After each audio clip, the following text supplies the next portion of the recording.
hello. Today is Sunday, April 25th, and we have a birthday today. Today is Becky Fisher's birthday. Happy birthday to you. Happy birthday to you. Happy birthday, dear Becky. Happy birthday to you. Cha-cha-cha.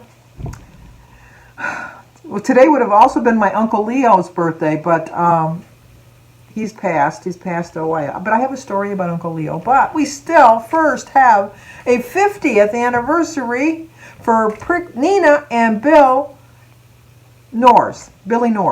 Well, her channel is Billy Norris because it's her husband's channel, but her name is Nina. But today is their 50th anniversary. 50 years. Happy anniversary, happy anniversary, happy anniversary, happy anniversary. Happy, happy, happy, happy, happy anniversary. Happy, happy, happy, happy, happy anniversary. Well, happy anniversary to Nina and Bill. 50 years. That's quite an accomplishment. I'm very proud of you.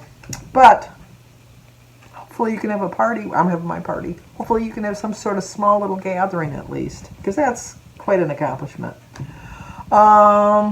Anyway, I was going to tell you a story about my Uncle Leo. My Uncle Leo lived in Boston. He was the second youngest of 10 children of my father's side. And he used to always come over, not always come over, but when my Danny was an altar boy, no, it was Jimmy. Jimmy was an altar boy. And which Pope came? I forget which Pope it was. Would have been in the 80s. Oh, isn't that terrible? I can't remember which Pope it was. But anyway, Jimmy, since he was an altar boy, got tickets to go see the Pope. He got 3 tickets. So the altar boy could bring their mom and their dad. And my Uncle Leo was so wanting to meet the Pope. Not meet the Pope, but attend a Mass with the Pope. That was just, and he knew he'd never go to Italy or Rome.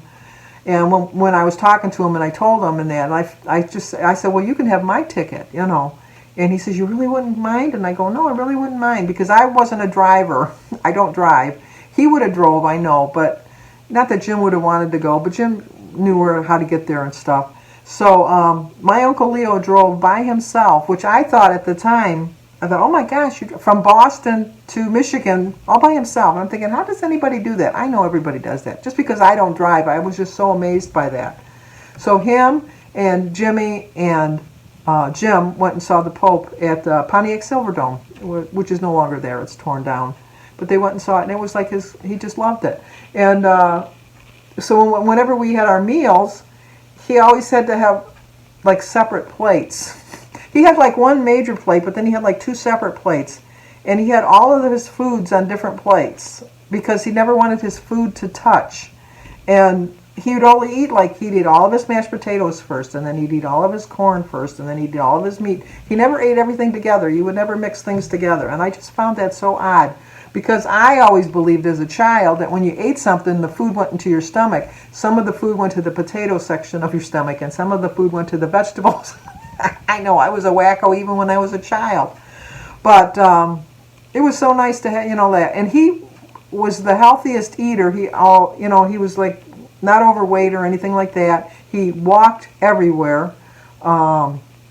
He just lived a very healthy lifestyle.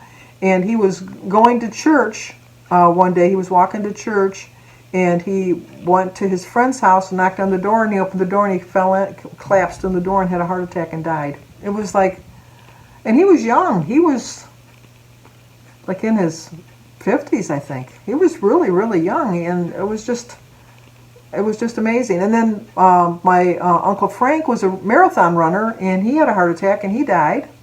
And he was 61 or 62. My father died at 58. So therefore, I always thought I was going to die early. My father, the only thing that kept him alive at the end was his heart, because his heart was so strong. We kept thinking with his history in his family that he was going to be going quick, and he didn't. But my favorite memory of my Uncle Leo is we were at my Aunt Cassie's house, and my Aunt Cassie suffered from really bad arthritis, crippling arthritis. She had it so bad, and her hands were she had the most beautiful handwriting. How she did that with her hands, because her hands were so crippled, And she was really, really bad. Her whole body was all with arthritis. She was really bad. And anyway, she was at the house, and we went to her house for dinner, and she lived in South Weymouth, is where she lived, just outside of Boston.